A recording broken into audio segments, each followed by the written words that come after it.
Hey guys, this is Damien from Dame Tech, back with another video. In this video, I'll be retesting the performance of the S21 Ultra using Genshin Impact as a benchmark tool. Since many of you requested, I decided to perform this test with Samsung's latest software patch, which was released April 1st this year.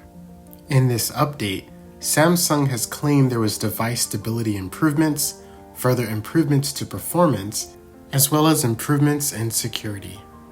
We will be mainly focusing on the performance improvements in this video. If you remember, in my last video with Samsung's March software patch, the benchmark showed roughly a 13% GPU performance increase in sustained performance and a 5% increase in CPU performance. Honestly, this was a pretty big update. With that being said, let's dive in and see just how much these improvements in performance are with the April software patch update. Starting with Geekbench 5 benchmark tool, we will be reviewing the performance of the CPU. Based on these results, it appears in CPU performance there does not appear to be a performance increase or change. Oddly enough, both single-core and multi-core scores are lower with the April software patch compared to March software patch. We are looking at roughly a 1 to 2% decrease with both single-core and multi-core performance with the April software patch compared to the March software patch. To be fair, I do want to note these percentages are low enough to be considered negligible. Now as for the GPU, I used 3D Mark Wildlife stress tests to test this device's GPU performance. As it pertains to gaming, the GPU performance is significant and closely translates the mobile gaming experience. Taking this into consideration, it appears the GPU performance has also decreased roughly 1 to 2% in both peak and sustained performance with the April software patch compared to the March software patch. Again, to be fair, I do want to note these percentages are still low enough to be considered negligible. With all of this being said, overall, it seems benchmark-wise we are seeing a decrease in performance that is small enough to be negligible as it pertains to Samsung's latest April software patch. Now with these synthetic benchmarks out of the way, let's shift to the more realistic test and see the FPS and power consumption results from Genshin Impact. I'll be doing comparisons since I do have Genshin data results from the previous software update. Definitely make sure to check out these comparison results at the end of this video. With that being said, thanks for watching and see you at the end of this video.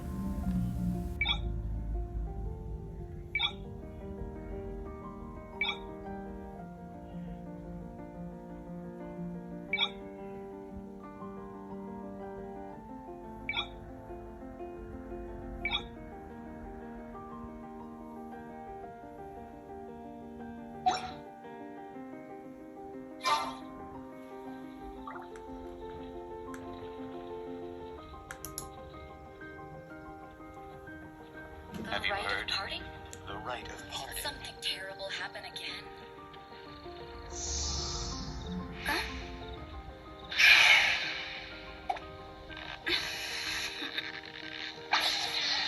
Toodle.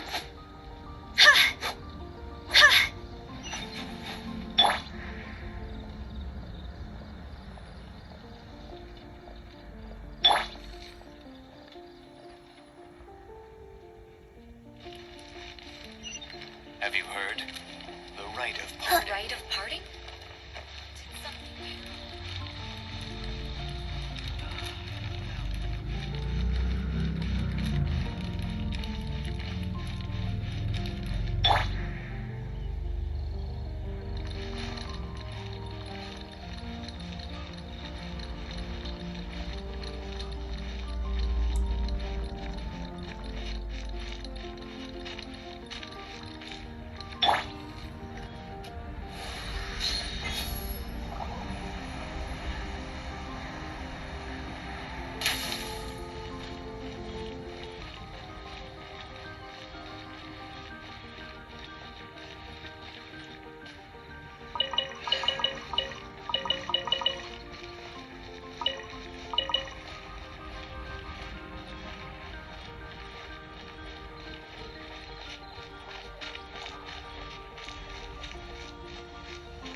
agenda?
Next on the agenda.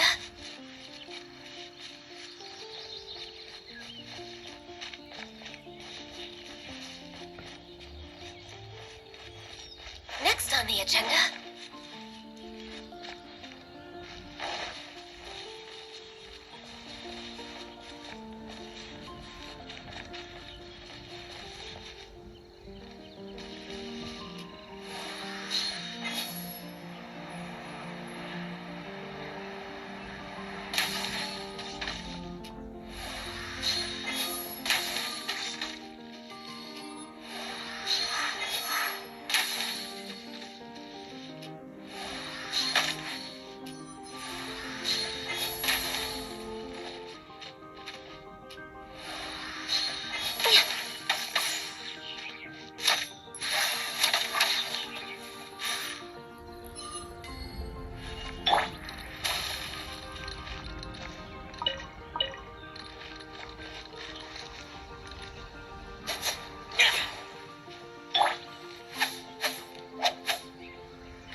We're way behind schedule.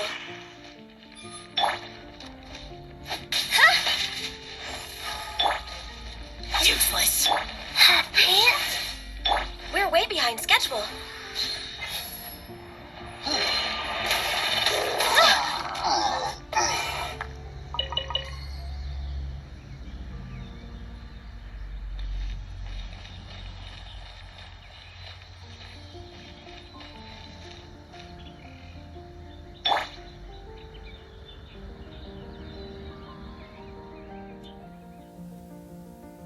In conclusion, starting with power consumption averages, Samsung's claim of performance improvements is actually true, but different than we anticipated.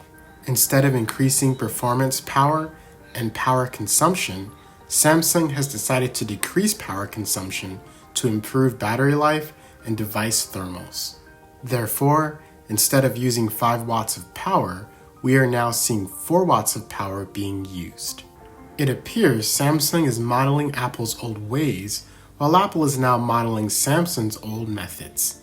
With iOS 14.5, Apple has increased the power consumption of the iPhone 12 series to 5 watts in Genshin Impact to increase FPS performance.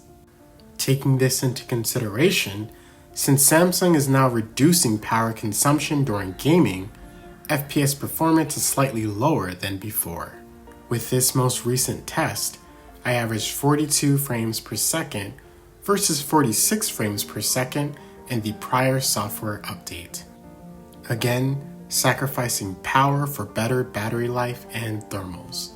Just from a touch perspective, I definitely noticed less heat while playing for long durations. In fact, before, CPU would get up to 60 Celsius, but now we are seeing an average of 43 Celsius in CPU temperature, which is phenomenal. Average CPU temps for gaming should range between 40 to 45 Celsius. The S21 Ultra averaged 43 Celsius with max settings for one of the most demanding graphical games to date. Again, this is very impressive. With all of this being said, there are definitely performance improvements. However, these improvements are in battery life and thermals. Nevertheless, thanks again for watching. Definitely stay tuned as I'll be buying and testing the performance of the upcoming iPad Pro that's releasing later this week. If you enjoy this content, make sure to subscribe as I buy and test all of these devices with my own money for you all. Please stay safe and see you next time.